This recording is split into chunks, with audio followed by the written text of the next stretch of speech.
Berada di Masjid Lumu. Kamu tahu tak, dekat kaki Bukit Melawati ni, ada satu masjid yang bukan sekadar tempat solat, tapi lambang sejarah diraja Selangor.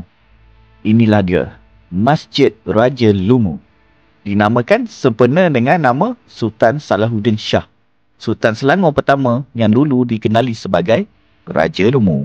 Masjid ni dibina sekitar tahun 1960 dan dulunya dikenali sebagai Masjid Pekan Lama Kuala Selangor. Sekarang ia dihiasi dengan kubah tembaga hijau, chandelier dari Mesir dan hiasan dinding dari Uzbekistan. Pada 6 Oktober 2022, Sultan Sharafuddin Idris Shah berkenan merasmikan masjid ni. Diisytiharkan sebagai Masjid Diraja yang ke-9 di Selangor. Hari ini Masjid Raja Lumu jadi simbol warisan dan kebanggaan Kuala Selangor. Orang kata, kalau datang Kuala Selangor, datanglah sini.